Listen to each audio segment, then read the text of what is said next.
Fais pour moi, James. À toi la gloire, Seigneur. Merci pour la réunion de ce matin, Seigneur. Merci parce que tu es au milieu de nous, Seigneur Jésus. Merci parce que ce matin encore, tu nous bénis, Seigneur. Seigneur, je te présente le Lloyd, Seigneur, qui va apporter ta parole. Seigneur, bénis-le, Seigneur Jésus. Parle à travers lui, Seigneur Jésus. Qu'il puisse dire ce que toi tu veux dire, Seigneur, ce matin. Seigneur, bénis les cœurs qui ont besoin de toi, Seigneur. Bénis-nous tous ensemble, Seigneur. Qu'à toi soit toute la gloire, Jésus. Prends toute la place, Seigneur. Amen.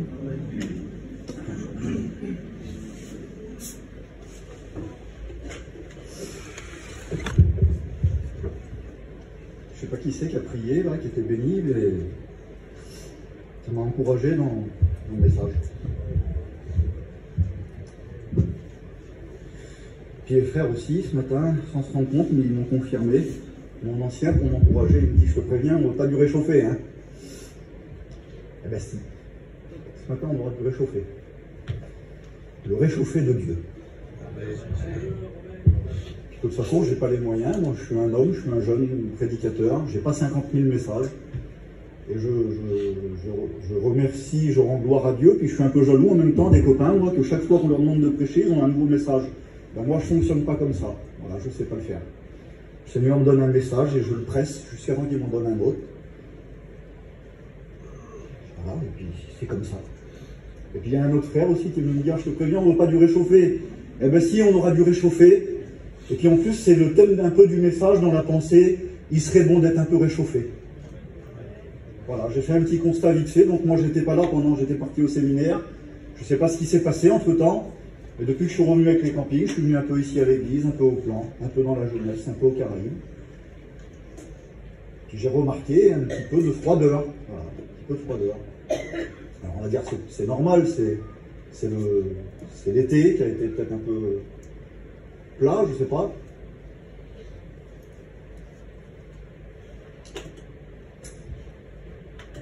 Ben, il serait bon de manger du réchauffé. Il serait bon de se réchauffer ce matin. Hein.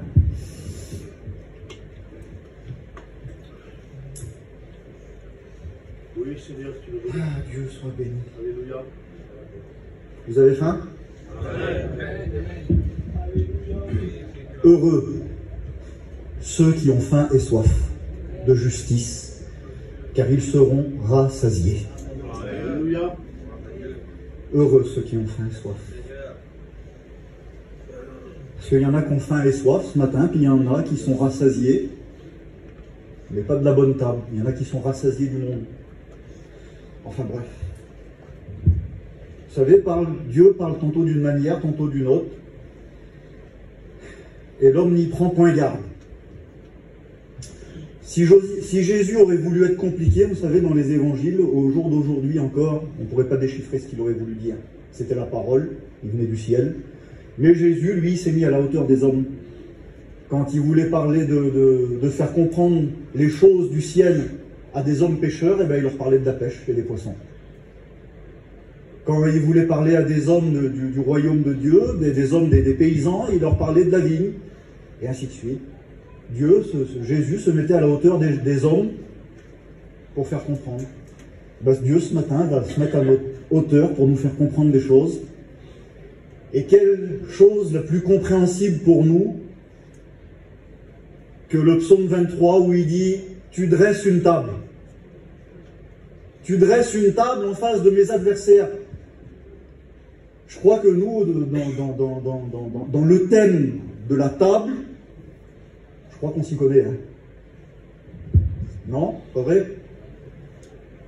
Quand c'est le moment de passer à table et qu'il faut mettre les deux pieds en dessous de la table et puis manger, on sait le faire, ça. Les sœurs et les frères, quand c'est le moment de préparer la cuisine, ça, vous savez le faire. Et dans l'art de dresser la table, ben les sœurs, vous êtes des pros, des professionnels. Il y a un mariage, en 5 minutes, les tables, elles sont mises. Un coup, j'ai fait la naissance de mon petit, là. Il y avait un peu de vent. Je dis, comment on va faire? Je voyais ça grand. Les femmes, ils se sont mis en 2 minutes. Il y avait toutes les tables étaient mises pour la naissance. Il y a un repas. On était à Gien, alors je regardais ça. Je dis, c'est rare, ils sont pas brillants. On sortait du culte. En 5 minutes après, la table était mise, le repas était mis. Nous, on partait, on était morts de fatigue, on avait été bénis, rembassé la table. Aujourd'hui, les sœurs, c'est des professionnels dans l'art de dresser la table. On met les tables en ligne, on met les tables en carré, en rond, en triangle, en toutes les sortes, on dresse les tables. La table, elle fait partie intégrante de notre vie. Et je pensais ça hier, j'ai ça. On vient au monde, on nous met sur une table. On part, on nous met sur une table. On passe la moitié de notre vie à table. Eh bien, le Seigneur aussi, il dresse des tables. Tu dresses une table en face de mes adversaires. Dieu dresse des tables. Dieu dresse des tables et Dieu va nous dresser une table ce matin. Et puis il va commencer par nous expliquer, c'est-à-dire que Dieu va dresser une table au peuple d'Israël. Et il va leur dire, voilà, voici comment on se tient à la table de Dieu. Vous voulez savoir comment on se tient à la table de Dieu? Eh bien, Dieu va dresser une table à son peuple. C'est la table du départ. C'était la table que le peuple allait sortir du pays d'Égypte, et puis Dieu va leur dresser une table et leur dire, voilà comment on se tient à la table de Dieu. L'Éternel dit à Moïse et à Aaron dans le pays d'Égypte, je ne lis pas tous les versets du texte, j'en saute, parlez à toute l'assemblée d'Israël et dites, on prendra un agneau pour chaque famille, un agneau pour chaque maison. Ce sera un agneau sans défaut mâle âgé d'1 an. On prendra de son sang et on en mettra sur les 2 poteaux, sur les linteaux de la porte de la maison où on le mangera. Cette même nuit, on en mangera la chair rôtie au feu et on le mangera avec des pains sans levain et des herbes amères. Vous ne le mangerez point à demi-cuit ou bouilli dans l'eau, mais il sera rôti au feu avec la tête, les jambes et l'intérieur. Vous n'en laisserez rien. Quand vous le mangerez,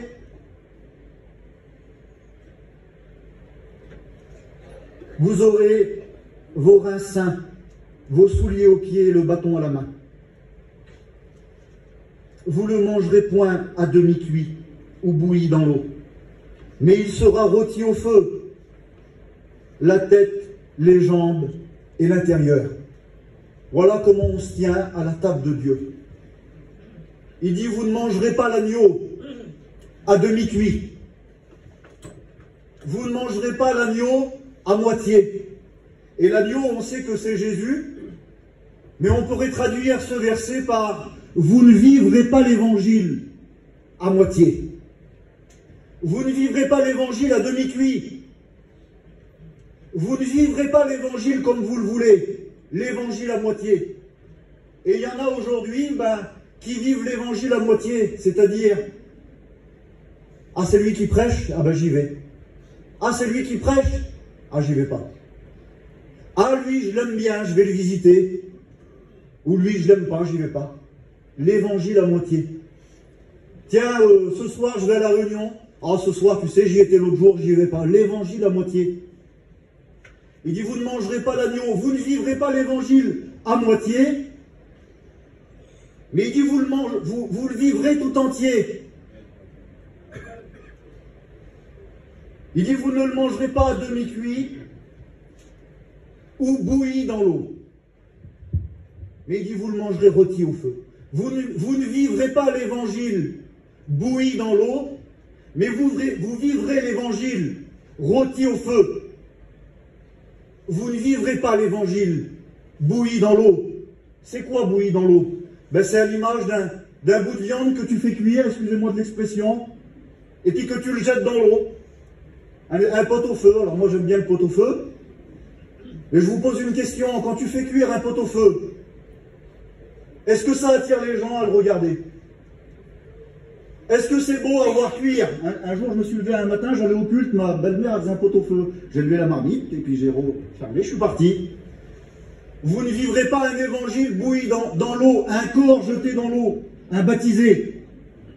Vous ne vivrez pas un évangile simplement de baptisé. Puis il y en a, malheureusement, qui vivent un évangile bouilli dans l'eau. Ils ont été baptisés. Mais quand tu les regardes bouillir dans l'eau, c'est pas attirant, c'est pas beau à voir. Leur évangile n'est pas beau à voir. Mais il dit, vous vivrez un évangile rôti au feu. Un agneau à la broche.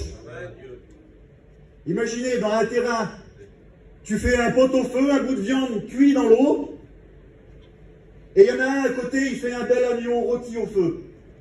Vers qui tu vas t'approcher? Lequel l'odeur va t'attirer? Lequel la chaleur va t'attirer? C'est lequel qui va inspirer de la convivialité? Lequel qui va attirer les inconvertis? Le bout de viande cuit dans l'eau, le baptisé? Ou celui qui voit un évangile rôti? L'agneau à la broche sur le bois, l'agneau sur le bois. Un évangile rôti. Eh bien, il y a des chrétiens, c'est des chrétiens bouillis dans l'eau. Ils vivent un évangile bouilli. Ton évangile, c'est de la bouillie. Mais il y en a qui vivent un évangile rôti au feu, qui dégage une odeur, qui attire les gens, qui dégage un parfum, qui dégage de la lumière, le feu. La lumière du feu attire la lumière. Un évangile attirant. Et il y en a qui vivent un évangile repoussant. Un évangile bouilli ou un évangile rôti. Et bien voilà comment on se tient à la table de Dieu. Le Seigneur ne veut pas qu'on vive l'évangile à moitié, un évangile bouilli, mais il veut qu'on mange l'agneau tout entier, un évangile rôti. Amen.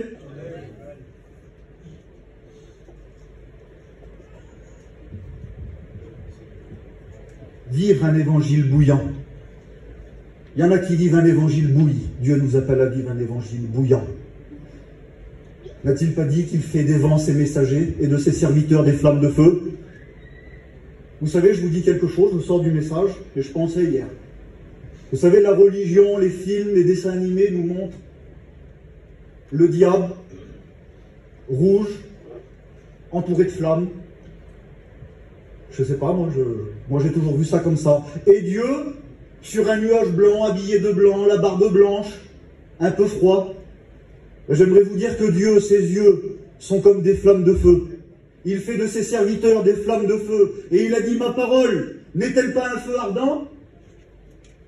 Dieu a créé les anges, les séraphins, les chérubins, et on les appelle les ardents, les brûlants. À un moment donné, Dieu dit à Jérémie, il dit, la parole que je vais te mettre dans la bouche est un feu, et le peuple en face de toi sera le bois. Un évangile rôti. Vous voulez vivre un évangile bouilli ou un évangile bouillant? Amen. Amen. C'est un peu bouilli ce matin. C'est peut-être ma faute. C'est peut-être ma faute. Je suis peut-être pas assez brûlant. Il dit, vous mangerez l'évangile tout entier. La tête, les jambes et l'intérieur. La tête, les jambes et l'intérieur. Vous mangerez l'évangile, les jambes. Quelle beauté les jambes. Quelle bonté les gigots d'agneau. Quelle bonté quand ton fils il s'est converti, le gigot d'agneau. Quelle bonté quand tu as été baptisé du Saint-Esprit, les carrés d'agneau. Quelle bonté quand tu as eu un don spirituel, des côtelettes d'agneau, ça a été. Quelle bonté. Merci Seigneur pour les bonnes parties, les parties agréables à manger, les gigots, les côtelettes, les épaules d'agneau, quelle bonté. Quand tu étais à terre et puis que le Seigneur est venu te porter sur son épaule. Quand il a porté le poids de ton péché sur son épaule. Et puis que tu as pu redresser ton dos qui était courbé. Quelle bonté l'épaule d'agneau à ce moment-là. Oui, mais il a dit, vous mangerez l'agneau tout entier, vous vivrez l'évangile entier. Et dans l'évangile entier, il y a la tête. Et dans la tête, eh ben, il y a la langue d'agneau. Alors il y en a toujours un pour me dire, tu sais pas que la langue d'agneau c'est le meilleur? Alors moi je leur dis toujours, le jour qu'on fait une broche, je mange les gigots et tu mangeras la tête, c'est la langue. La langue d'agneau, il faut la manger. Merci Seigneur pour les gigots. Mais la langue d'agneau, il faut la manger. Quand tu peux décrocher un travail, puis que tu n'as plus grand chose sur le compte, et puis qu'un petit mensonge pourrait faire décrocher le travail. Puis là tu es tout seul, mais il faut la manger la langue d'agneau à ce moment-là. Quand tu es avec ton assureur, et puis que tu as fait un accrochage, et puis tu es tout seul et tu pourrais dire quelque chose, ça t'arrange tes affaires, il faut la manger la langue d'agneau à ce moment-là. Merci Seigneur pour les gigots, mais il faut savoir manger la langue aussi. Quand ta sœur, elle a parlé mal contre toi, faut la manger, ma sœur, la langue d'agneau aussi à ce moment-là. C'est pas parce qu'elle, elle a mal parlé que toi, faut le faire aussi. Faut la manger, la langue d'agneau. Et dans la tête, il y a les yeux. Manger un œil, je vous le laisse aussi. Mais il faut savoir les manger, les yeux de l'agneau.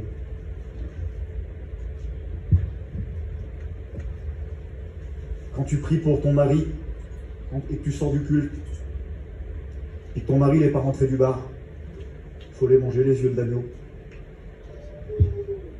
Quand tu pries pour ton jeune, que tu vois le baptême des jeunes, et puis le tien, il n'est toujours pas converti, je te conseillerais de manger les yeux de l'agneau. Pas facile à avaler, mais ça te donnera à voir plus loin. Il faut les manger, les yeux de l'agneau. Quand tout est sombre, quand tout est noir, quand tu vois tout le contraire, pas facile à avaler, quand ça se passe bien chez les autres, mais pas chez toi. Il serait bon que tu manges l'œil d'agneau. C'est pas facile à avaler, mais tu verras des choses que tu ne voyais pas. Pareil aussi, quand ton frère t'a marché sur le pied, puis qu'il t'a pas dit bonjour, je ne sais pas quel exemple vous donnez. Vous savez, là je parle de l'aventure, je n'ai pas prévu de dire ces choses-là. Quand ton frère t'a fait du mal, et puis que tu viens à l'église, il faut les manger, les yeux de l'agneau. Il n'a pas détourné son regard aux ignominies et aux crachats. Ceux qui lui ont craché au visage et qui lui ont fait du mal, le Seigneur a mangé les yeux de l'agneau quand même. Tu veux les bonnes parties agréables? Ben, il faut savoir aussi se nourrir des désagréables. Vous mangerez l'agneau tout entier, les parties agréables, les gigots, les baptêmes du Saint-Esprit, les départs en mission, les conventions, les retraites spirituelles, les séminaires, c'est des gigots, c'est des agneaux à la broche.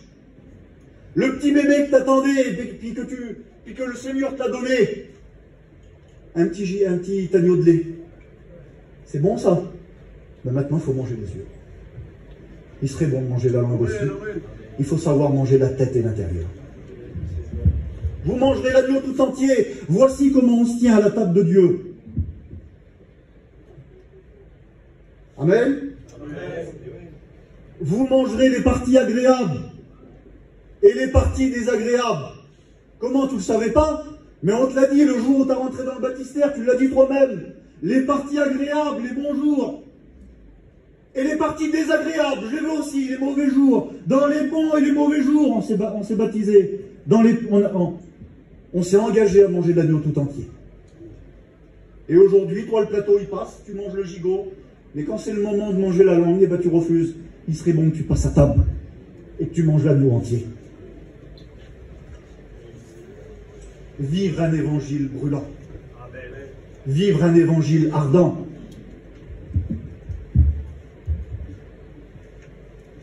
Et il dit, vous mangerez l'agneau avec des herbes amères. Alors pourquoi des herbes amères? Vous mangerez l'agneau avec des herbes amères. Pourquoi des herbes amères? Eh bien, les herbes amères, c'est les épreuves de la vie, je crois. C'est pas agréable à avaler, c'est pas bon, c'est amer. Et imaginez, tu prends des herbes seules amères, là, tu les manges, t'étouffes, c'est immangeable. Eh bien, nos familles dans le monde, ceux qui sont pas chrétiens, eh bien, ils ont passé des épreuves amères et ils s'en remettent pas, c'est immangeable, ça passe pas. Ça passe pas l'herbe amère sans l'agneau. Mais l'agneau sans les herbes amères, c'est très bon. L'agneau, c'est bon même sans les herbes. Oui, mais il y en a à manger l'agneau sans les herbes amères.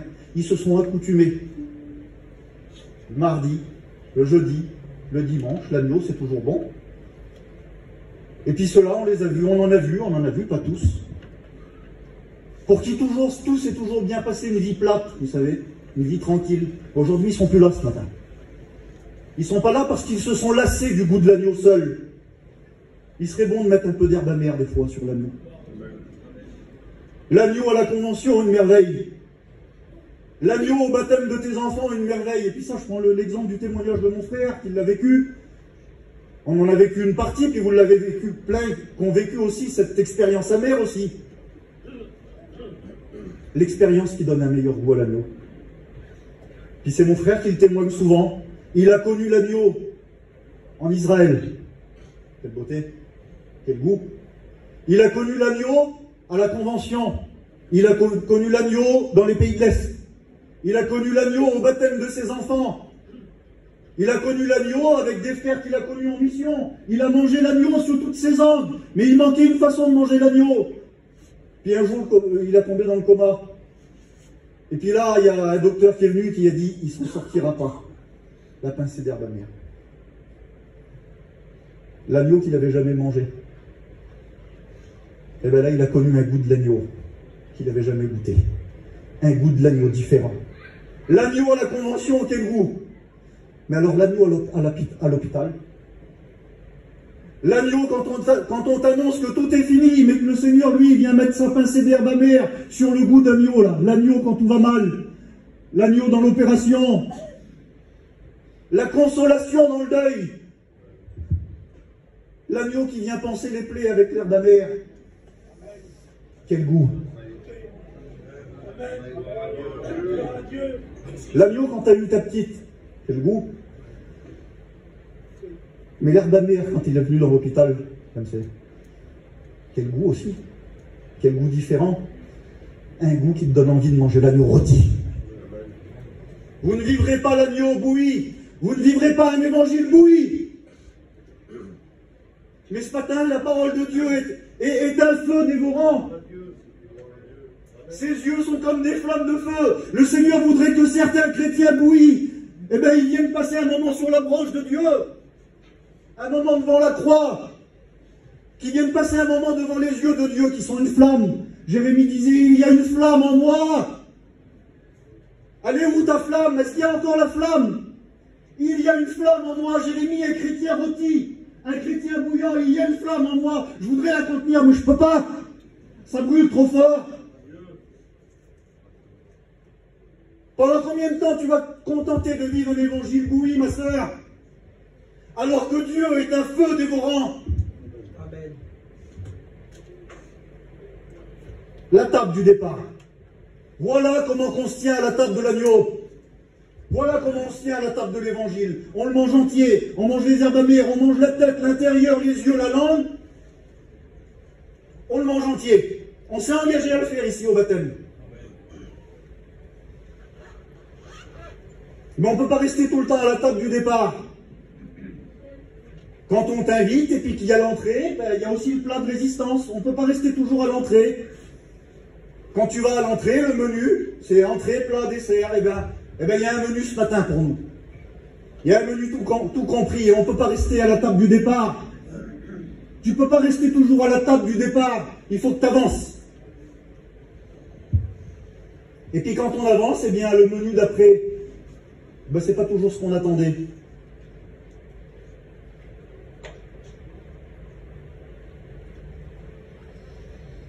Bien souvent, après le départ dans l'évangile, c'est l'épreuve. Bien souvent, après le départ dans l'évangile, c'est le désert. Et le désert nous représente l'épreuve. Et on peut être un chrétien rôti, vous savez, on peut être un chrétien bouillant, on peut être un chrétien ardent, et passer quand même par l'épreuve. Et bien souvent, c'est même l'épreuve qui nous réchauffe. C'est bien souvent l'épreuve. Il y achète de moi de l'or éprouvé par le feu. C'est l'épreuve qui réchauffe et qui purifie des fois. Et on peut être un chrétien brûlant et passer par l'épreuve. La preuve, un chrétien ardent, Jean-Baptiste. Plus brûlant que Jean-Baptiste, il n'y avait pas. Plus qui vivait un évangile rôti que Jean-Baptiste, il n'y avait pas. Même Jésus a dit, mais qui est allé vous voir au désert? Ah ben, il y avait un agneau rôti qui nous attirait. Ça aurait été quelqu'un de bouilli, personne n'aurait été. Qu'est-ce allez-vous voir au désert? Un homme habillé avec des habits somptueux? Qu'est-ce allez-vous voir au désert? Un roseau agité par le vent, des palais, des royaumes, des hommes beaux, des hommes, je ne sais pas, qu'est-ce que vous êtes allé voir au désert? On a été voir un chrétien rôti. Il se dégageait une odeur, il se dégageait une lumière. L'évangile que vivait Jean-Baptiste attirait les inconvertis même dans un désert. Vous voulez attirer vos parents? Vous voulez qu'on attire, je me mets dans nos parents, nos familles, nos amis. Soyons des chrétiens rôtis, duquel il se dégage un parfum, duquel il se dégage un feu, duquel il se dégage une couleur lequel il se dégage une communion. Vivre un évangile bouillant. Et Jean-Baptiste a tiré au désert ceux qui n'avaient même pas envie d'y aller, tellement qu'ils vivaient un évangile bouillant. Mais voilà, il était dans le désert. Et puis le livre des psaumes, il nous dit, Dieu dresserait-il une table au désert? Est-ce qu'il est possible de dresser une table au désert? Ben oui. Lorsque Jésus est avec les disciples, il est là, puis il y a une grande foule qui les suit, puis ils n'ont rien à manger. Et puis les disciples, ils vont dire, comment allons-nous faire pour nourrir un aussi grand peuple dans un lieu désert? Ben, il y avait Jésus qui dresse des tables. Et là, pour Jean-Baptiste qui était dans son désert, Dieu va lui dresser une table. Jean-Baptiste se nourrissait de sauterelles et de miel. Jean-Baptiste se nourrissait des sauterelles. Pas très agréable à manger les sauterelles, hein.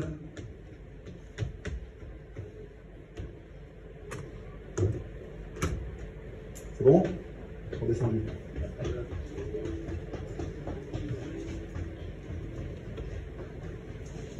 Pas très agréable à manger les sauterelles, hein. Je sais qu'il y en a quelques-uns qui en mangent là. Je sais qu'il y en a quelques-unes qui en mangent des sauterelles du découragement. Je sais qu'il y en a quelques-unes et quelques-uns qui en mangent des sauterelles du... Je ne sais pas quoi dire en vrai, je dis sur le tas comme ça, des sauterelles de...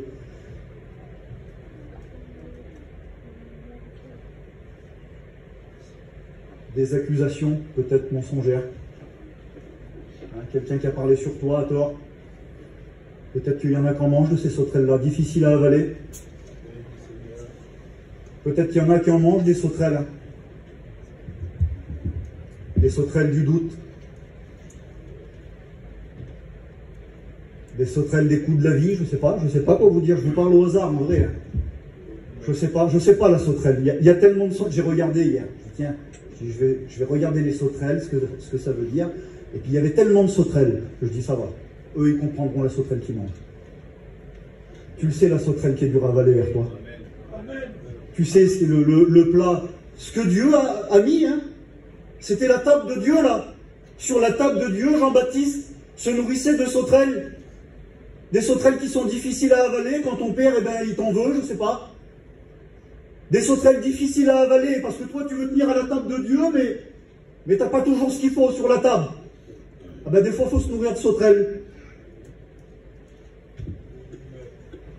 Quand tu regardes ta mère qui n'est pas convertie et puis que le temps passe, quand tu regardes ton père et qui n'est pas converti et que le temps passe et puis que ça ne bouge pas, il faut l'avaler la sauterelle, là, c'est pas dur, c'est pas facile à avaler. Vous en mangez pas des sauterelles, vous? Je sais qu'il y en a plein qui en ont avalé des sauterelles, là. Imaginez-vous manger une sauterelle, là. Ça doit faire mal, ça doit être dur à passer. Mais j'aimerais te dire ça, si tu es à la table des sauterelles. Les bontés de l'Éternel ne sont pas épuisées. Le menu, il continue. Le menu, il ne s'arrête pas là. Si tu es en train de te nourrir de sauterelles, les bontés de l'Éternel ne sont pas épuisées. Et ses compassions ne sont pas à leur terme. Dieu n'en a pas fini. La situation que tu es en train de vivre et la situation que tu passes, ce n'est pas un état d'un état constant, il y a une suite. Et bien souvent, la suite aux sauterelles, c'est le miel. Jean, dans sa vision, il voit un ange avec un livre. Et Dieu lui dit, mange, tu vois le petit livre, là, prends-le et mange-le. Il sera amer dans tes entrailles. Mais quand tu l'auras avalé, il sera dans ta bouche comme du miel. Mais voilà, ce matin, regardez ce qu'il est écrit. J'ai écrit ça l'autre jour vite fait. Proverbe 27. Celui qui est rassasié. Celui qui est rassasié du monde. Celui qui s'est mis peut-être à l'arrière ce matin. Et j'accuse personne qui est à l'arrière ce matin. Mais j'ai passé ma vie dans l'église. Et combien de fois j'ai vu des hommes et des femmes assis à l'arrière. Et pendant que le miel de Dieu était distribué, ils étaient sur le bon coin. Ils étaient sur les réseaux sociaux pendant que Dieu était en train de parler. Et vous savez ce qu'ils étaient en train de faire? Ils étaient rassasiés du monde, ces gens-là. Donc il n'y avait plus de place pour les choses de Dieu. Proverbe 27, celui qui est rassasié foule aux pieds le miel. C'est-à-dire que Dieu a préparé pour certains du miel ce matin, à travers sa parole. Parce que autant sa parole est un feu, mais qu'elle est un miel. Une fois avalée. Et ce matin, peut-être, bon moi je vois tous des visages, mais peut-être que ce matin, t'as mangé tellement de sauterelles, t'en es encore à la tête d'agneau que le miel n'y passe plus. Eh bien ce matin, ne foule pas le miel aux pieds. Car il dit, mais celui qui a faim, pour ça que je vous ai posé la question ce matin, est-ce que tu as faim? Celui qui a faim de la parole, celui qui a faim de Dieu, celui qui a faim de bénédiction, heureux ceux qui ont faim et soif. Celui qui a faim, il trouve d'où? Même ce qu'il y a bien. Quand tu as faim, quand tu es un chrétien rôti, quand tu manges l'évangile entier, et puis que tu passes par des sauterelles, quand un pasteur vient te visiter puis te rectifier un peu, c'est amer au début, mais quand il repart le pasteur, le résultat, c'est que c'est du miel. Faut être un homme, faut être une femme pour accepter les réprimandes. Faut être un homme. La parole de Dieu, vous savez, c'est pas que du miel, c'est aussi des sauterelles. Vous ferez pas ci, vous ferez pas ça, vous irez là-bas. Je regardais hier dans l'Ancien Testament, je dis, Seigneur, t'es pas dur? Ben oui, il faut avaler des sauterelles pour avoir accès au miel. Amen. Celui qui est rassasié, il foule aux pieds le miel que Dieu a pour lui, mais celui qui a faim, même ce qui est amer, c'est bon. Même un moment à l'hôpital, pour celui qui est spirituel, pour celui qui a faim de Dieu, même à la fin du compte, le moment que tu as passé à l'hôpital, la maladie que tu en as sortie, eh bien pour finir, c'est bon.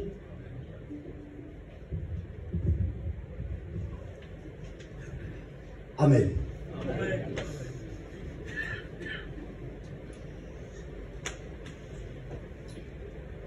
Dieu dresse des tables. Et après, vous voyez, très important, t'en es aux sauterelles là. Attends, Dieu n'en a pas fini, hein, parce que dans la suite, c'est le miel, mais après le miel, vous savez ce qui se passe? Il sort du désert, Jean-Baptiste. Après le miel et les sauterelles, et je veux poser une question, je vous pose une question. Si Jean-Baptiste dans le désert se serait nourri que de miel, est-ce qu'il en aurait survécu au désert? Est-ce qu'il en aurait sorti du désert? Est-ce qu'il aurait accédé à la suite du menu s'il aurait mangé que du miel? Eh bien non. Il y avait des nutriments, il y avait des forces, il y avait de la puissance, il y avait une nourriture dans les sauterelles qu'il n'y avait pas dans le miel, mais que Jean-Baptiste avait besoin pour surmonter l'épreuve. Eh bien des fois, il y a de la force dans les sauterelles qui nous donne une force à aller plus loin. S'il y en a qui sont là ici ce matin, c'est peut-être à cause qu'ils ont mangé du miel. Des sauterelles, pardon. Et c'est à cause que tu as mangé des sauterelles que Dieu a du miel en désert ce matin. Et voilà la suite du menu. Jean-Baptiste, il sort du désert. Il sort de l'épreuve. Et on le voit où? Un ruisseau de miel. On le voit au baptême. Et là, au baptême, voici l'agneau de Dieu qui ôte le péché du monde. Voici l'agneau de Dieu, comment on le mange. Voici l'agneau de Dieu, comment on se tient à sa table. Voici l'agneau de Dieu qui a été immolé. Amen. Je le dis par la foi. Je ne sais rien, je ne connais rien, j'ai parlé avec personne, mais je le dis par la foi. Tu es peut-être en train de manger des sauterelles. Ou tu as mangé des sauterelles. Je le dis. Allez, bientôt il y a un baptême. Vous, je ne sais pas. Je ne sais pas.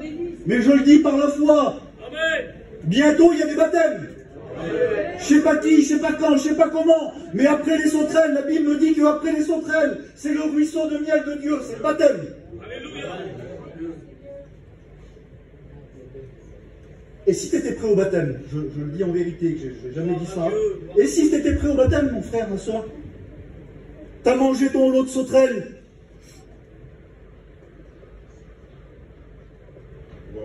Et si tu étais prêt au baptême?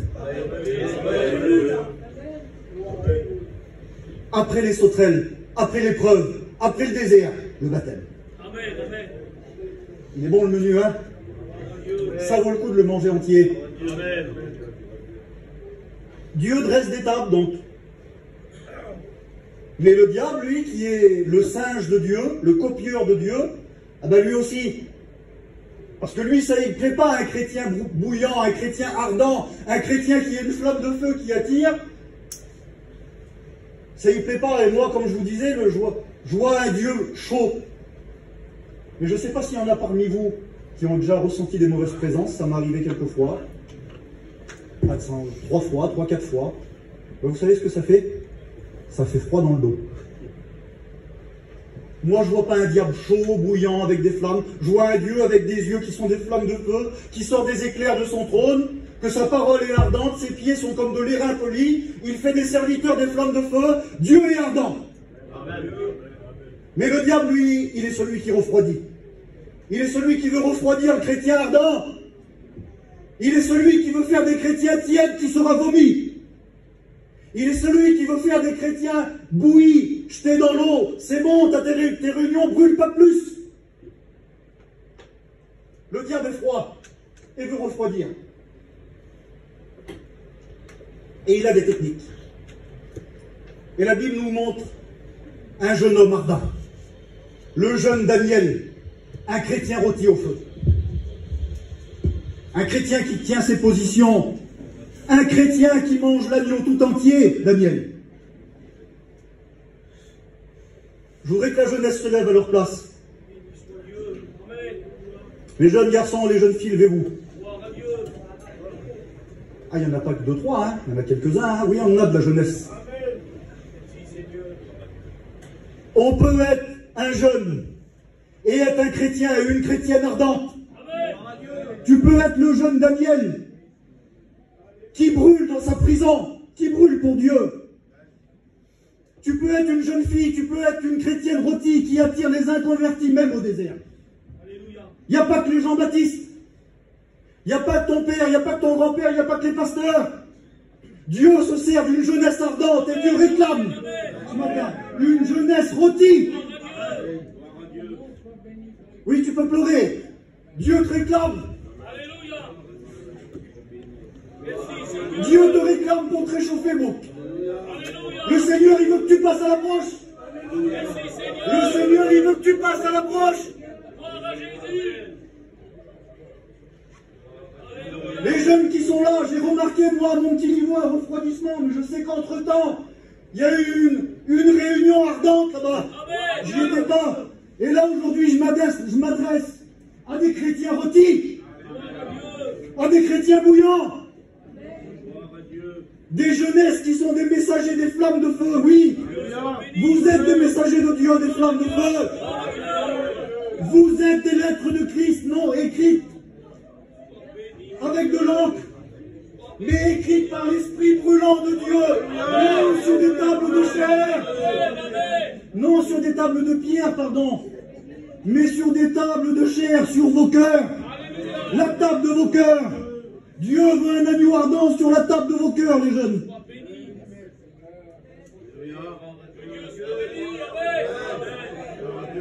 Jeune Daniel, dans sa prison, dans son désert, dans son foyer inconverti, rien ne pouvait l'empêcher de brûler. Pourtant, Satan a essayé. Le roi de l'époque qui nous représente le diable va envoyer ses serviteurs qui nous représentent les démons, la tentation. Et il va leur dire, prenez les mets de ma table, le vin, les meilleurs vins, vous pouvez vous asseoir.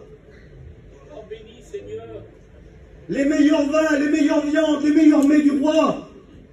Et il y a l'amener à Daniel, je vous coupe au cours, parce que je veux qu'il parle comme nous, parce que je veux qu'il fasse comme nous, je veux qu'il raisonne comme le monde, je veux qu'il parle comme le monde. Je veux des jeunes Daniel qui sont beaux de figure et qui sont ardents, je les veux à mon service. Le roi de l'époque qui voulait. Alors ils vont amener sur un plateau d'or ou d'argent, je ne sais plus, un plateau quoi. Un plateau d'or et un plateau d'argent. Bien présenté comme ça. Et ils vont amener à Daniel dans sa cellule les mets du roi. Et il dit au roi, non, moi je ne mange pas de ça, moi je suis un chrétien ardent, je suis un chrétien brûlant. Je me nourris pas de ça. Je ne fais pas comme les autres, moi. Alors le serviteur là, qui nous représente le démon, il vient, il insiste une deuxième fois. Il dit, faut que tu manges, Daniel. Non, non, je ne mangerai pas, moi. Je ne me mettrai pas à cette table-là, moi. On ne peut pas se mettre à la table de Dieu et à la table des démons. Daniel ne mangeait pas de ce pain-là. Alors il insiste, et puis il vient encore avec son plateau d'argent, là. Et il dit, faut que tu manges, Daniel. Non, non, non, non, non, non, non. De toute façon, j'ai plus faim. J'ai pas faim. Je mange l'agneau entier, moi. J'ai plus de place. Tu peux venir avec ton plateau. Les copains, ils peuvent venir avec leurs autos. Ils peuvent venir, les sœurs, avec leurs amis, leurs voyages, leurs affaires, leurs bijoux. Ça ne m'intéresse pas, il n'y a plus de place. Je mange l'agneau entier, moi. Ah, s'il n'aurait pas mangé l'agneau entier, il aurait peut-être eu un petit creux, puis il aurait peut-être piqué dedans. Mais il n'y avait plus de place, il était rassasié. Il était rassasié même de ce qui était amer. Même dans les moments difficiles, il mangeait l'agneau entier. Résultat, quand le monde propose, il n'y a plus de place. Je suis rassasié de Dieu, moi.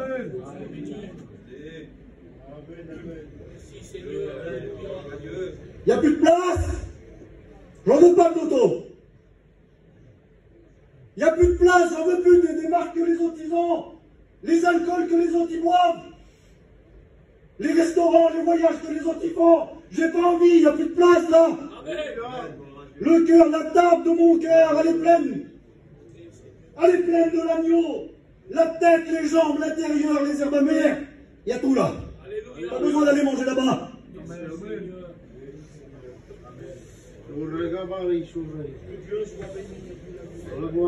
Alors vous savez quoi? Vous savez ce qu'il dit? Alors il insiste l'autre là, il insiste le diable. Alors il dit, vous savez quoi? Il dit aux autres là-bas, donnez-leur. Donnez-leur aux autres. Je m'en fous de ce qu'ils mangent les autres. Je m'en fous de ce qu'ils boivent les autres. Je m'en fous de ce qu'ils s'habillent les autres. Je m'en fous de ce qu'ils roulent. Je m'en fous de ce qu'ils bâtissent. Je m'en fous de ce qu'ils achètent les autres. Donnez-leur aux autres. Il dit, moi, donnez-moi de l'eau et des légumes. Moi, qu'est-ce qu'il y a de plus sain que de l'eau et des légumes? Qu'est-ce qu'il y a de plus pur que de l'eau et des légumes? Pour les autres, la table du monde. Donnez-moi la table de l'humilité à moi, ça me suffit. Donnez-moi la table de la simplicité. C'est ça que je me nourris. Vous allez voir, hein, mon visage, il ne va pas changer. Vous allez voir, vous verrez la différence. Et Daniel, il dit ça, en quelque sorte. Il dit, allez-y, pour les autres, la table du monde, les mets du roi, et pour moi, la table de Dieu, l'eau et les légumes. Et il dit, vous verrez la différence, parce que la différence, elle se voit. T'inquiète pas, hein. Si toi, tu ne vois pas de quoi tu te nourris, les autres autour de toi, ils voient au trait de ton visage de quoi tu te nourris. De ce que l'on se nourrit, ça se voit. Si toi, tu ne le vois pas, j'aimerais te dire que les autres le voient de ce que tu te nourris. Et à un moment donné, on verra la différence. On verra la différence entre celui qui sert Dieu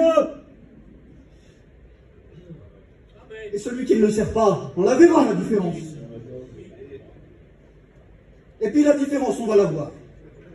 Le jeune Daniel, qui était un chrétien rôti, lui, il se met pas à la table du roi, et ça devient un grand prophète. Il a écrit un livre de la Bible, et on le prend encore aujourd'hui en exemple. Il a réussi, Daniel. Mais à un moment donné, on va voir la différence. Ben, un jeune qui devait sûrement, un homme qui devait sûrement être rôti, il était dans la maison du Père, et il avait du pain en abondance. Il avait du pain autant qu'il voulait à sa table, il manquait de rien. Et il dit un jour, Père, donne-moi la part de mes biens. Et il dit, je m'en irai, puis il va s'en aller. Mais dites-moi, vous pensez qu'il s'est levé un matin et puis qu'il s'est dit, tiens, je m'en vais. Vous pensez ça? Je pense pas, moi. Moi, je pense pas qu'il s'est levé un matin et puis qu'il s'est dit, tiens, j'en ai marre du bout de pain, et puis je m'en vais manger ailleurs. Non. Il a dû regarder un bon moment ce qui se passait sur la table des autres avant. Il devait en avoir marre du bout de pain, puis il mangeait son bout de pain, lui. Je sais pas moi.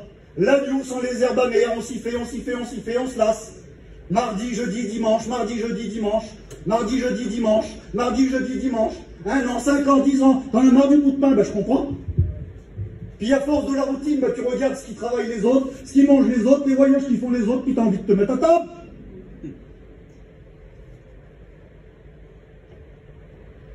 Un peu à la Asaph. Asaph, un chrétien ardent, un chrétien bouillant, il était continuellement devant l'arche de l'Alliance et il avait la charge de faire chanter et louer Dieu, les Lévites. Il était le descendant des Lévites. Et il était constamment devant l'arche de l'Alliance, un chrétien ardent. Mais, il va dire lui-même de sa bouche, Dieu est bon, hein. Dieu est bon, Dieu est bon, Dieu est bon pour Israël, pour ceux qui ont le cœur pur, mais toutefois, mon pied allait fléchir, et mes pas étaient sur le point de glisser. Comment ça se fait, Asaph? Toi, un chrétien bouillant comme ça? Toi, un chrétien à la broche, Asaph, tu t'as refroidi, comment t'as fait? Ben, j'ai porté envie aux insensés. Comment t'as fait, Asaph? J'ai porté envie à ce qu'ils font les autres. Comment ça se fait? En voyant. En voyant le bonheur des méchants. Il leur arrive jamais rien. Ils ont le ventre chargé d'embonpoint. Ils mangent ce qu'ils veulent. Ils avalent l'eau abondamment. Ils boivent ce qu'ils veulent. Ils mangent ce qu'ils veulent. Ils promènent leur langue sur toute la terre et même jusqu'aux cieux. Ils parlent comme ils veulent. Ils ont l'orgueil en collier. Dès qu'ils achètent quelque chose, ils le montrent. Ils se privent de rien. Ils le montrent. Ils se crânent. Ils profèrent des discours hautains. Seigneur, Asaph, tu les as bien détaillés. Ça faisait un moment que tu regardais. Ça fait un moment que tu as les yeux non plus sur l'arche ardente de Dieu, mais que tu as les yeux sur les réseaux sociaux. Ce qu'ils mangent les autres, ce qu'ils boivent les autres, ce qu'ils font les autres, comment ils font les autres, où ils vont les autres. Et à un moment donné, ben t'as envie, c'est normal. T'as plus les yeux sur l'arche de l'Alliance, mais t'as promené tes regards sur le plateau qui passe, sur les mets du roi. Alors ce qui se passe quand tu regardes, eh ben il y a un petit creux et tu piques dedans. Et ton pied allait fléchir et tes pas étaient sur le point de glisser parce que tu portais envie aux insensés. Et il dit jusqu'à quand, Asaph? Jusqu'à quand qu'un pasteur est venu te trouver? Non. Jusqu'à quand, Asaph? Jeune Asaph, jusqu'à quand? Quand tu t'es marié, ça a été mieux? Non. Ça a été mieux quand? Quand ça a été dans tes affaires et puis que ça a été mieux, t'es tranquille? Non, non. Jusqu'à ce que je suis rentré dans le sanctuaire de Dieu. Jusqu'à, ça s'est arrêté. J'ai pris feu. Je me refroidissais, mais j'ai pris feu. Mon cœur s'est enhardi, ça a repris feu. Seigneur, que mon cœur brûle afin que ma vie brille, dit le cantique. Le cœur a repris feu. Tu sais c'est quand? Quand je me suis mis à genoux dans la présence de Dieu. Quand je me suis mis à genoux devant la broche. Et dit là, j'ai pris garde au sort final. Hein. Ah ben là, j'ai compris, c'est vrai, ils boivent ce qu'ils veulent, ils mangent ce qu'ils veulent, ils s'habillent comme ils veulent, ils parlent comme ils veulent, mais alors la fin? Mais alors la fin, je préfère la mienne. Je préfère pas manger au monde. Rester à la table de Dieu, mais je préfère rester sur ma faim. Je préfère rester sur ma faim. Ils ont qu'à boire ce qu'ils veulent. Ils ont qu'à manger ce qu'ils veulent. Ils ont qu'à faire ce qu'ils veulent, les frères. Vous êtes d'accord avec moi? Ils ont qu'à faire ce qu'ils veulent. On reste à la table de Dieu.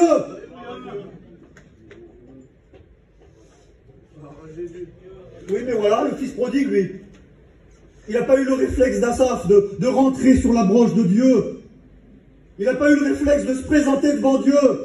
Son pied a fléchi et son pas a glissé. Et il est parti avec les insensés. Et vous savez ce qui s'est passé là? Il s'est retrouvé à table, mangeant, buvant les choses du monde. Et vous savez ce qui s'est passé? Il s'est régalé. C'était vraiment bien. C'est vrai. C'est vrai? C'est vrai. Il s'est régalé jusqu'à ce qu'une ruine soudaine s'abatte dans le pays. Et puis les biens qu'il avait, ils ont commencé à se dissiper. Et pendant qu'il avait des biens dans la poche, il y avait plein de monde autour de la table, les copains, les copines. Puis d'un seul coup, plus grand chose dans la poche, mon bon fils prodigue. plus grand chose dans la poche. Puis le copain, il est parti. Puis la copine, elle est partie. Puis là, il s'est retrouvé avec plus rien dans la poche. Ça me fait penser à ce que quelqu'un a dit un jour. Elle est où ma cour?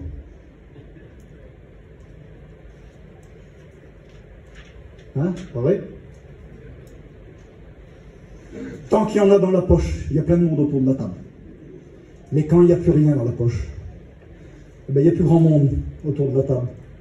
Et mon bon fils prodigue, eh ben, il y avait plus grand monde autour de la table. Il avait quitté la table du Père, c'est vrai, il y avait du pain. Pour la table du monde, ben, où il y avait tout, mais là, il n'y avait plus rien, il n'y avait même plus le pain. Puis il va se mettre à vouloir manger ce qui mangeait les cochons, il n'a même plus le droit, plus rien. Il s'était mis à la table du diable. Et la table du diable, c'est ça, il donne. Tant que t'en as dans la poche, il donne, mais à un moment, redonne-moi ça. Va falloir que tu payes l'addition, mon copain, à ma table. Et là, il va se retrouver au niveau à la table des cochons. Lui qui était à la table du fils, il va se retrouver à la table des cochons. À quelle table que t'es ce matin? T'en es où ce matin? Lui qui avait la convoitise de manger le monde, il se retrouve à manger des boîtes de cachet. Il n'avait plus grand-chose, mon bon fils prodigue là. Et il va se retrouver au niveau des cochons. Et à un moment donné où il est le plus bas, il va dire Seigneur, il va pas dire il était bon le champagne avec mes copains. Elle était bien la boîte de nuit quand même. Au moment où il a faim, où le cœur est vide, il n'y a plus grand monde à sa table, il était bon le caviar, ils étaient bons les homards. Il ne va pas dire ça, il dit Seigneur, le pain. Le pain. Le pain, mon père. Le pain. Rappelle que tu manquais pas de pain, mon cousin. T'as essayé d'aller goûter, ben que Dieu te bénisse. Ah, t'as goûté, reviens maintenant. T'as encore du pain. Par contre, tu pourras pas te lever maintenant comme ça. Si t'es venu comme le fils prodigue, tu pourras pas te lever.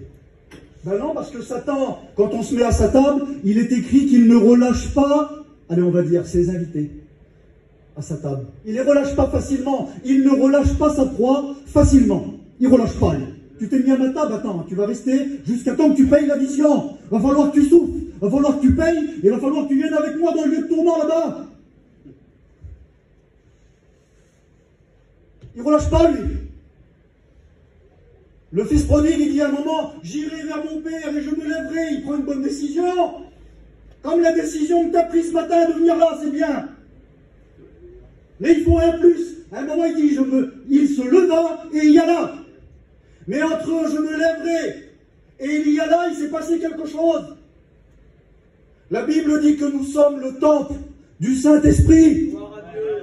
Et si tu es parti de la maison, tu es toujours le temple du Saint-Esprit. T'es pas un rétrograde, t'es toujours mon frère. T'es pas un perdu, t'es toujours un fils. C'est Ramoucho qui parlait de ça l'autre jour. La semence incorruptible. La parole qui a été semée un jour dans ton cœur. T'as beau faire ce que tu veux, aller où tu veux, manger ce que tu veux. La semence de Dieu, elle est incorruptible. Elle ne pourrit pas. T'es plus là, tu te dis plus chrétien, tu t'es mis à des tables qu'il ne fallait pas, mais la semence, elle est encore bonne. C'est pour ça qu'il a pensé au pain. Et c'est pour ça que tu es là ce matin. Alléluia. Mais il faut qu'il se passe quelque chose. Nous sommes le temple du Saint-Esprit. Et tu l'es toujours, le temple du Saint-Esprit. Et à un moment donné, Jésus va rentrer dans le temple. Mais il s'était amassé beaucoup de choses sur la table du temple. La religion avait mis ses affaires sur la table. La vie religieuse froide.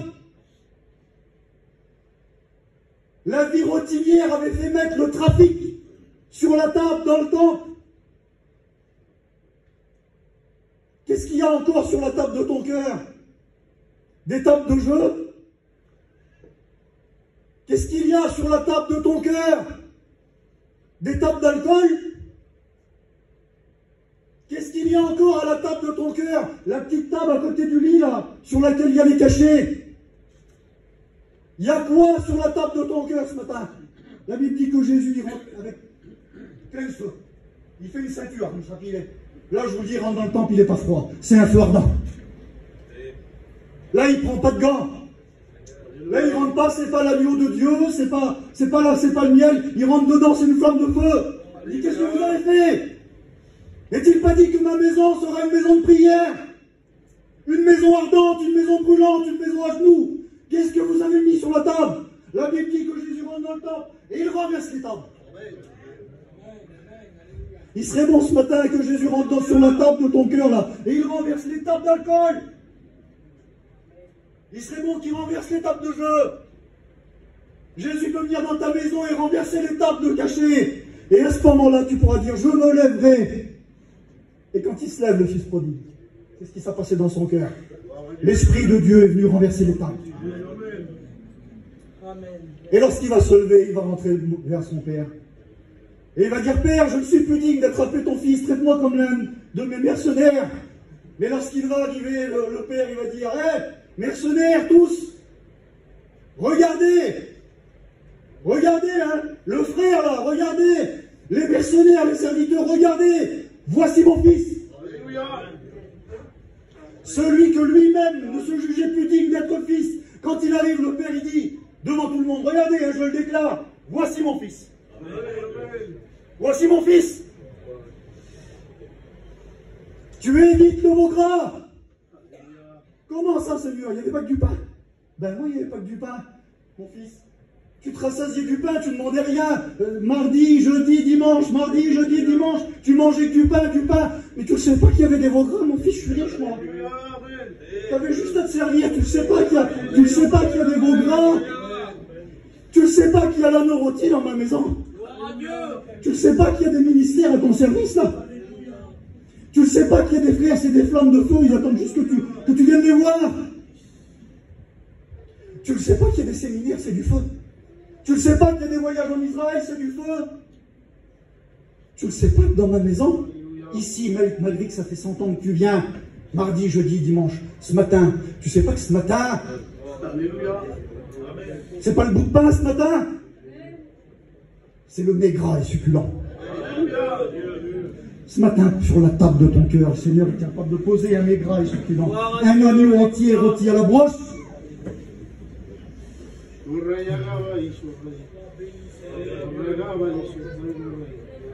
Non, les bontés de l'Éternel ne sont pas épuisées même pour lui. Non, les bontés de l'Éternel ne sont pas épuisées. Il y a encore du miel, il y a encore de l'agneau, il y a tout ce qu'il faut. Il y a des mets gras et succulents. Non, ces compassions ne sont pas à leur terme. Dieu n'en a pas fini. Sur ta vie, c'en est pas fini. C'est pas fini. C'est pas fini, c'est pas fini, c'est pas fini, c'est pas fini. Dieu a des bénédictions encore en réserve. La situation désespérée que tu vis, Dieu n'en a pas fini. Et puis le Seigneur me donnait ce message-là, vous savez, j'étais à Bordeaux. Et je venais de venir ici, là. On a mangé pendant quelques temps des sauterelles, pendant 20 jours. Un mois de sauterelles. Bien, c'est rare, on était encore à table. Lui, il était en train de mourir. Ma mère était à l'hôpital, le docteur nous disait, s'il y a un Dieu, priez-le. Et j'étais moi et mon père à table. Puis on mangeait encore, mon vieux. On était encore à table. Puis on se nourrissait de sauterelles, pas un mot.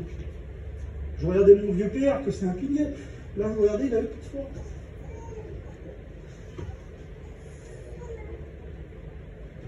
Quelle différence quand tu es à la table de Dieu. Alléluia.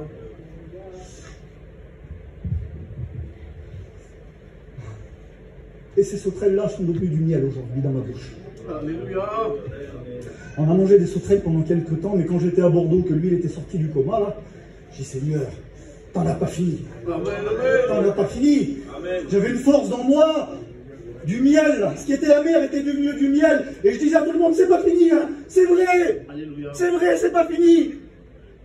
Ou les docteurs disent, c'est fini. Ben, Dieu n'en a pas fini.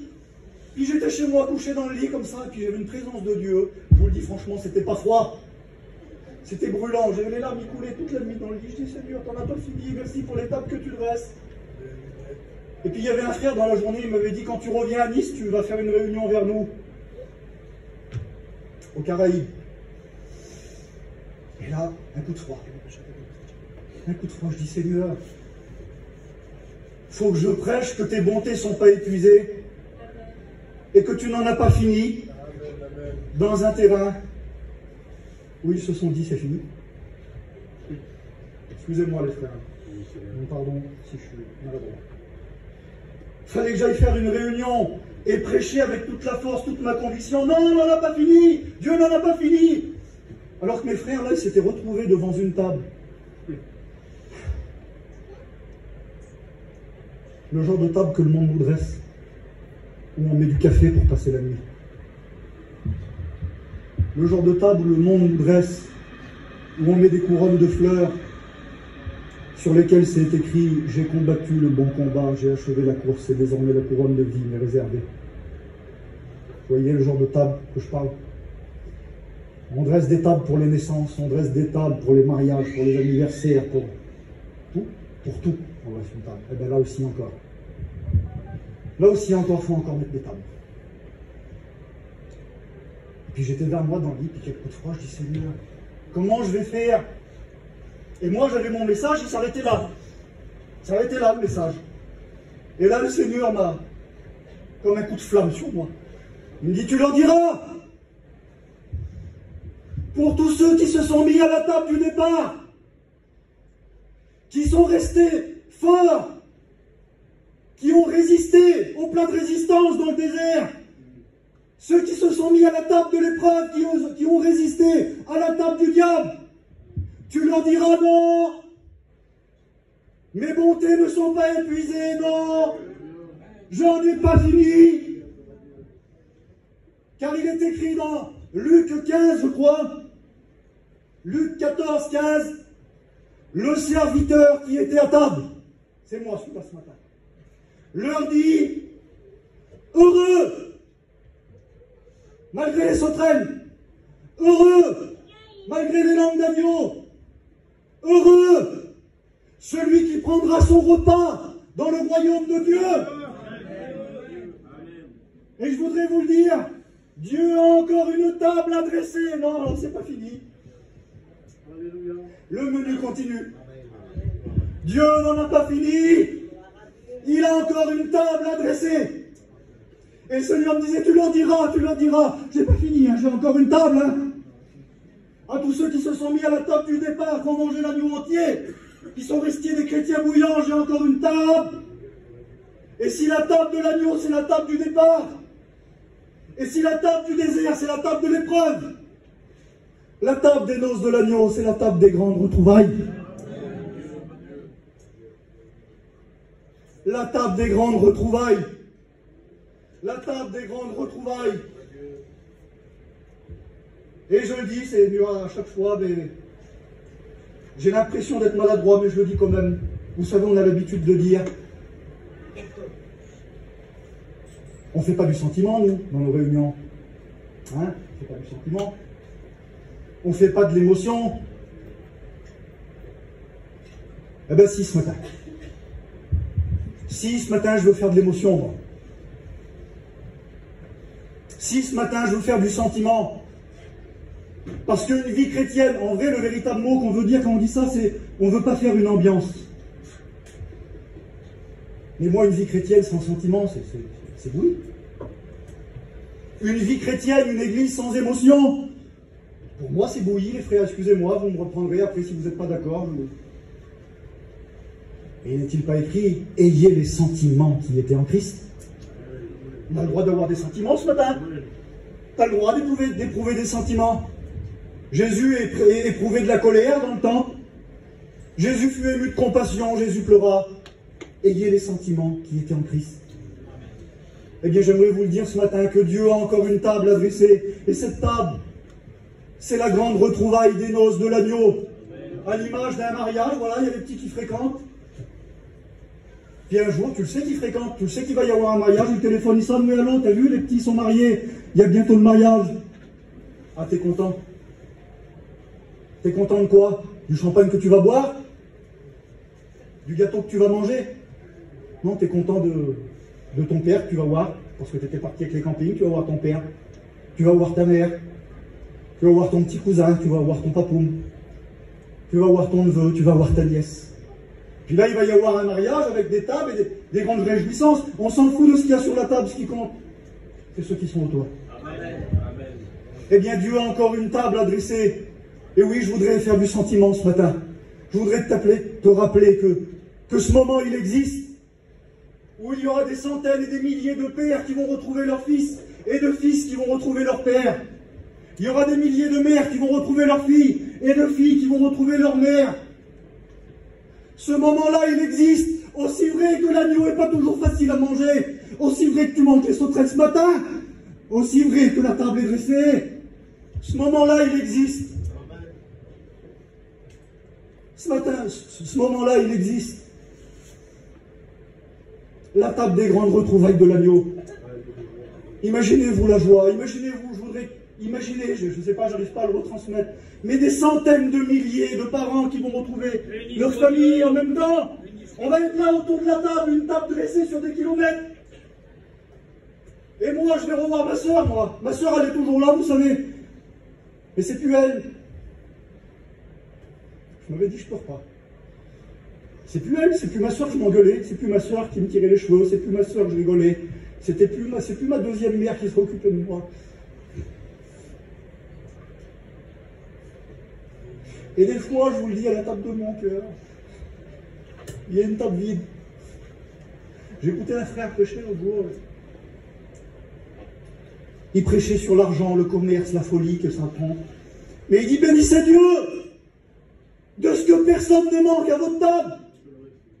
Et quand il a dit ça, je devais prêcher le message là. Et quand il dit ça le matin, je dis, Seigneur, bénis ceux qui ont un jour dû mettre la table et qui a manqué une place. Ceux à qui ont dû mettre 4 assiettes au lieu de 5. Seigneur, bénis ceux qui ont un vide à la table de leur cœur, qui manquent une place. J'aimerais vous le dire. Le Seigneur, il peut te faire ressentir ce matin, je le dis. Ce matin, sur ta chaise, là, tu peux vivre un avant-goût de la grande retrouvaille. Tu le sais, ça? Si tu mets ton foulard, tu fermes les yeux, tu pries Seigneur et tu dis, Seigneur, je m'ennuie. Ouais, je vous le dis, j'ai ma soeur, elle est toujours là, mais je m'ennuie. Des fois.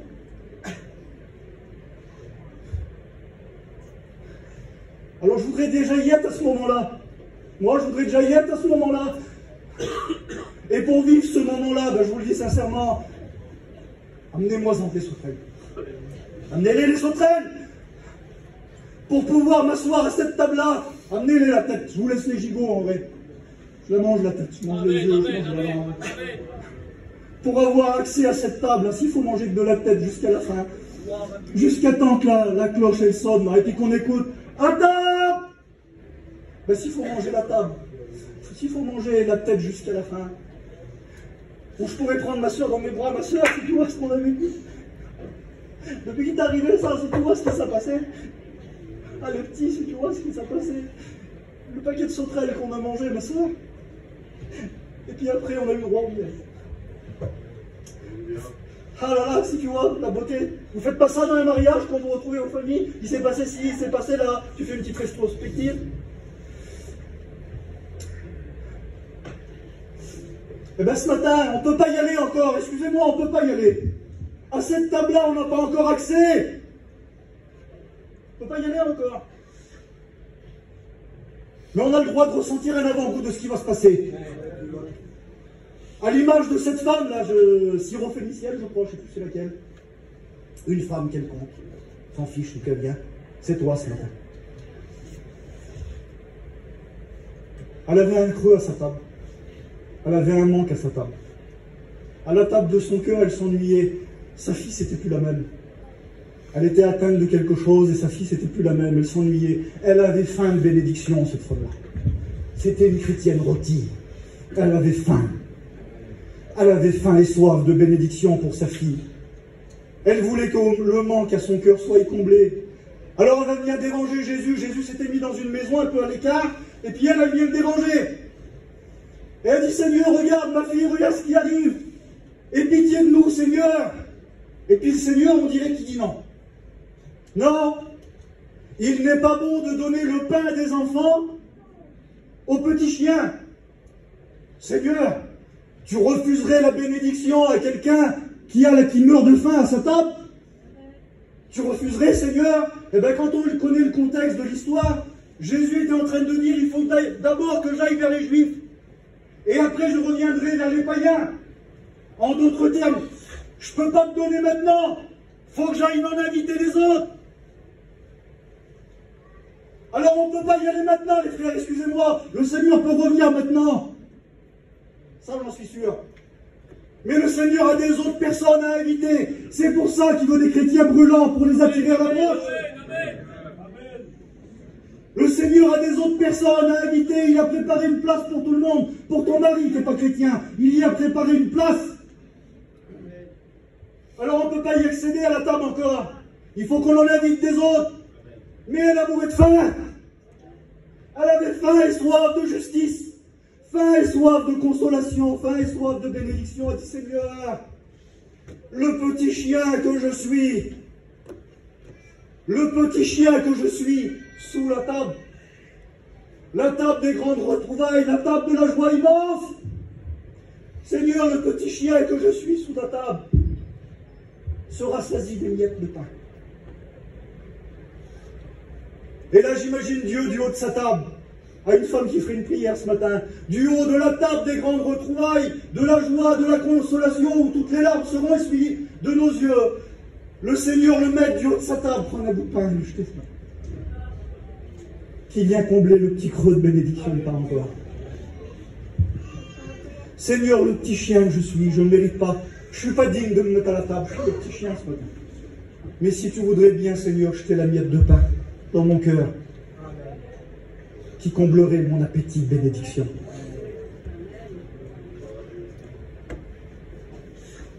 On peut vivre un avant-goût de la table ce matin. Le Seigneur de son ciel, il peut jeter le bout de pain qui te manque. Tu t'ennuies, t'as faim, t'as soif, tout est dans la miette de pain. Et la cerise sur le gâteau. On finit par la cerise sur le gâteau. On va être là tous à table. Jésus, Abraham, Moïse, tous les apôtres. Imaginez-vous le moment à table là. Et puis on sera tous assis à table, les sœurs, regardez-moi.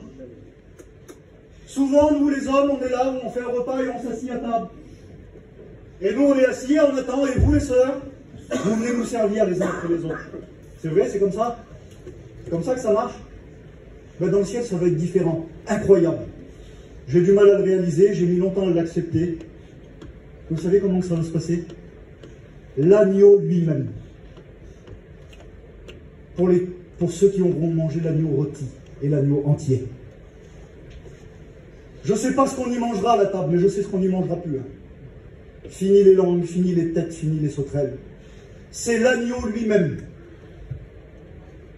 qui viendra à la table et qui nous servira.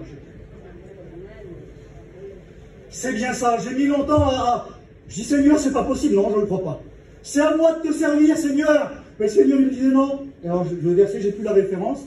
Mais l'agneau lui-même servira à table. Et vous savez ce que j'ai fait, moi? J'ai fait comme Pierre. Lorsque Jésus veut, il lavait les pieds. Ah, je dis non, Seigneur, moi, non.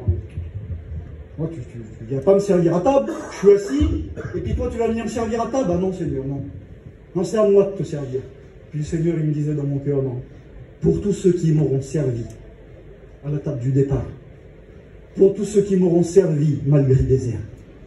Pour tous ceux qui seront fidèles, je les servirai à ma table.